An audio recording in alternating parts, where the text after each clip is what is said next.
All right, KTC. Well, 1 week in the books, and hopefully for you, it was a good one. I had a couple interesting questions asked or posed to me last week that I thought I would share with the group. And I'll do a quick little breakdown or recap of last week and what is coming up for this week. So first of all, we kicked it off with a recovery day as we typically do on Mondays. Now, the whole purpose of that was just to highlight the importance of recovery. It is the whole other side to your training. Remember, training is not important unless you can absorb it. So taking that downtime, making sure that in between workouts, you're doing the best possible to facilitate that recovery process so you can come back and train with quality in the next session to the best of your ability, and on longer cycles as well. So eventually, I think next week, yes, we're moving into a little recovery week, so we cycle it on a larger scale. And then of course in the seasonal scale, well, we're on our little transition recovery rehab reset phase as well. So everything should ebb and flow in these cycles. Just as important as the training aspect is the recovery. So that's what we really wanted to hit home last week. This week, this day is all about you can actually do things on recovery days. So you could swim, bike, or run on a recovery day if you keep it nice and easy, or a great opportunity to do some nice cross-training activities as well. Perfect for today being a day off, hopefully for you, and you can get out and enjoy some of this beautiful weather, which I actually had to shut my blinds because it was just glaring in on me, the sun. So that was Monday. Moving on in the pool, both days we kind of took this big shotgun approach to here's a whole bunch of drills you can do with different pieces of equipment, different ways that you can use that. You'll see all of that in the future, whether you remember everything that you did or not is one thing, but it did allow me the opportunity to do some filming. And I'd say one of the best questions I got was just what were your general insights in looking at all the swim videos, which are all up, by the way. So if you were filmed on Thursday, you can get your swim video. But looking at, and I shouldn't say I looked at all of them, I looked at most of them. Obviously, if you've done the same, you can easily see that everyone has a different technique. So everyone's swim stroke is different. And then I'll say you all have your superpowers and your weaknesses. So things you're really good at, things you need to work on, which is why I encourage you to look at others, because some things that you may not do well, you can pick up on what others do well, and vice versa. And that's across all the lanes. So every single person, again, you all have something you're really good at, or obviously a number of things you're really good at. And I think we're going to pick those out as we go. So there is no perfect way to swim. There are biomechanically better ways to move. There are ways to create less drag through the water. Again, there are all these improvements you can make, but you can be fast and not have a pretty stroke. Sorry, Pat, I'll pick on you. You don't have the prettiest stroke.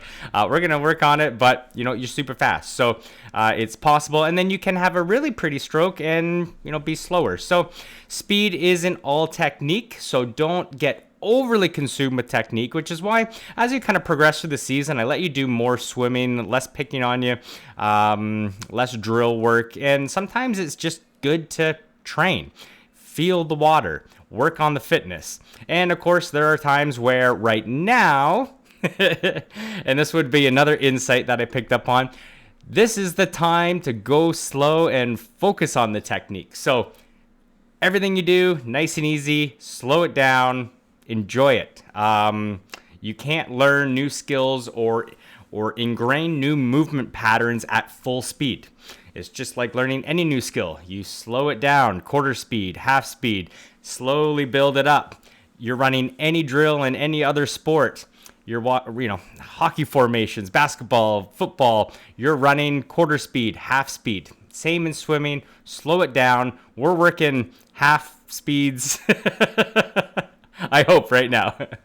Just enough to keep you at the surface of the water.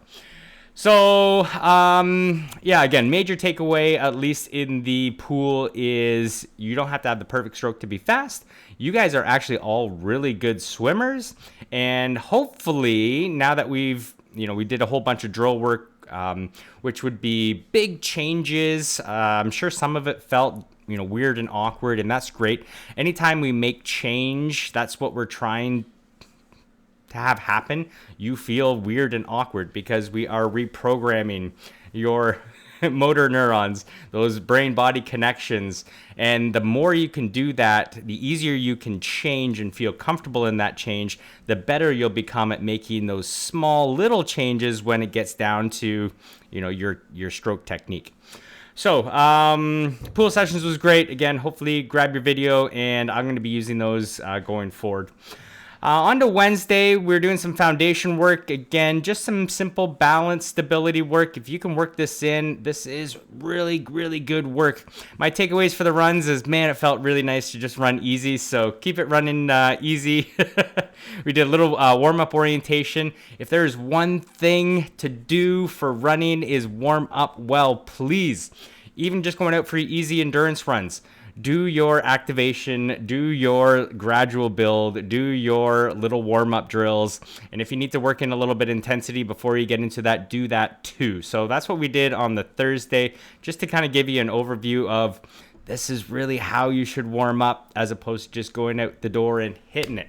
If you're doing that, your risk of injury is substantially higher. I do this before every single run, and it works. Please. So anyway, that was the running. And then, of course, we did some orientation to warm up on the bike as well, which did turn into some good little intervals. So that's the takeaway for warming up, is you can infuse intensity into your warm-ups. Actually, you should if you're doing an intense main set. If it's a little easier, you can go a little bit easier in the warm-up, but prime the body for the effort that it is about to expect in all your workouts. So you're going to see that hopefully as you progress through the program here. And then it was great to be back in the pool on Saturday. Again, had a great little dry land session. Didn't make through it all. We'll have to go a little bit quicker. But again, this is the time to do this work on your mobility, your stability. We're not trying to crush you before a workout, but we can improve your movement and hopefully improve the way you can swim because you move better. Some of you, it's not things you need to work on in the water per se, it's things you need to work on outside of the water. You just don't have that ability to do the movement. So if you can't do it on land, don't expect to do it in the water. So do this work. And then we did some pacing stuff. Again, another big takeaway this week, as I've already touched on, is just slowing down. A couple people made that comment. We were just working on pacing to find your slow pace, how slow it actually is. And then I would say one of the big ahas that came out of that seemed to be fed back was, boy, I worked really hard and I didn't really swim that much faster. So the difference between swimming easy set and swimming a hard set, that difference very small in the pool. And sometimes you can actually be slower by working harder. So what is your Goldilocks zone where you're optimizing your efficiency and your speed for amount of effort? And that's something we'll play with over the time. And then the rest was just kind of some easy aerobic work. So that was last week. This week, I already talked about the recovery day, but we're going to move into breathing technique in the pool. So a lot of you, and we'll look at the video when I put that up just specifically about this swim.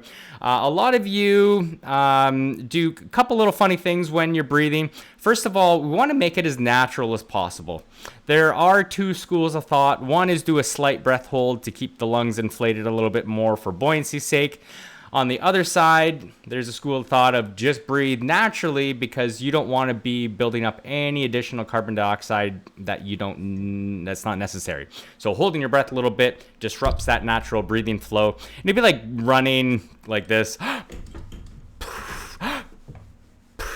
And of course, you can imagine that would get old pretty quickly, especially as the intensity comes up. And that's where a lot of you get into trouble is you're swimming hard, you're not breathing effectively, and that's probably one of your main limiters is just not getting good air exchange. That happens naturally in the pool for obvious reasons. One, you're not comfortable breathing in this medium of water that you can drown in. Two, you're not breathing effectively, so you're taking usually bigger chest breaths this gasping breath that doesn't go deep, doesn't use the diaphragm, doesn't pull the air deep into the lungs where it's going to get the most transfer happening. And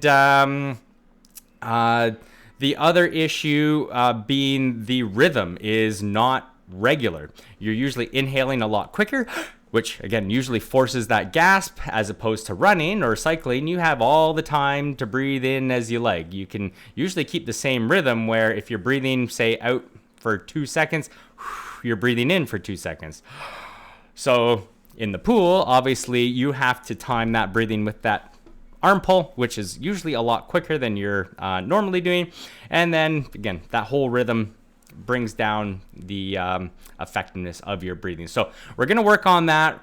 Sometimes less breath is more. So if you find you're breathing or trying really hard to bring in as much air as possible, it's usually not a lack of oxygen. It's the buildup of CO2. So if you can relax the exhale, keep that nice and easy, and then just let the air come in, whatever feels natural and nice as opposed to forcing it, that may make a huge difference in your swimming. So we're going to play with that. We're going to play with some of the breathing rhythms, and hopefully we can improve your air exchange that you can be more efficient overall.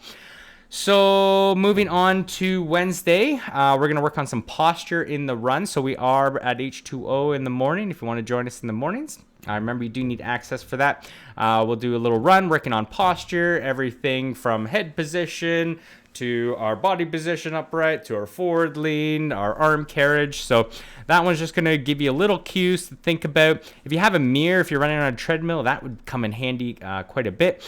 You can take this one outside if you like as well. So very short, easy intervals. Again, just focused on running posture.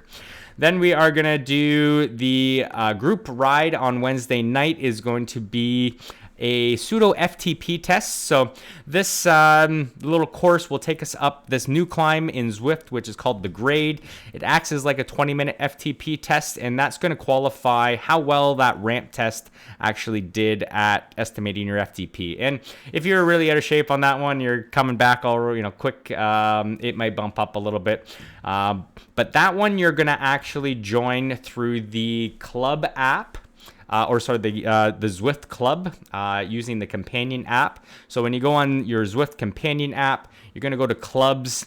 If you haven't joined the KTC club, you'll search us out in clubs, find us, join us, or request to join. I'll get a notification. I'll let you into the club.